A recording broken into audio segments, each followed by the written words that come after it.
Maintenant, parlons du cas de Robert Spitzer. Ah là c'est intéressant. Robert Spitzer, c'est... Pas musulman, Arrête avec ça, on s'en branle. et qui a fait une expérience qu'on peut retrouver dans Nature Magazine. Qui n'est pas une revue scientifique. Il a pris 200 personnes qui sont homosexuelles de base, avec qui, en faisant de simples conversations et des séances de psychiatrie, ces 200 personnes finalement sont devenues hétérosexuelles. Ok, soit tu sais pas lire une étude scientifique, soit tu nous mens. Tu nous fais l'honneur? En 2001, Robert Spitzer a tenté, et échoué, de publier une étude. Mais comme l'a dit l'autre, aucune revue scientifique n'a accepté de la publier. On ne peut d'ailleurs la trouver que sur des sites indépendants ou des archives. Pour cette étude, il a contacté 200 personnes qui déclaraient être d'anciens homosexuels.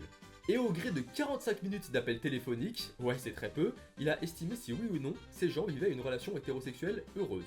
Mais il n'a transformé personne en hétéro. Ces gens déclaraient déjà être d'anciens homosexuels avant de lui parler. Et son critère de réussite, c'était ça. Et ces critères, je vous invite à y réfléchir, ne peuvent être estimés qu'au doigt mouillé.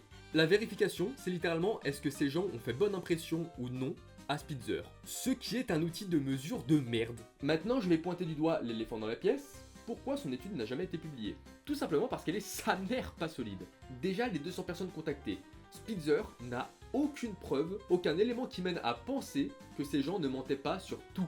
Quelle vérification a été mise en place pour vérifier qu'ils ont déjà été homosexuels ou à minima bi? Aucune. Et encore une fois, Spitzer a jaugé qu'ils étaient devenus hétéros au doigt levé après une conversation téléphonique de 45 minutes. Ça, c'est un test précis.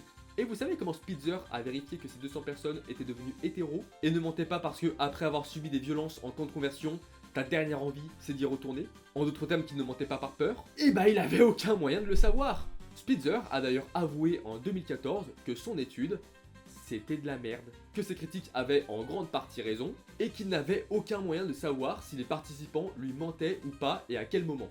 Il avouait ça il y a 14 ans, et ce type a essayé de faire passer cette expérience pour un cas sérieux il y a 2 ans.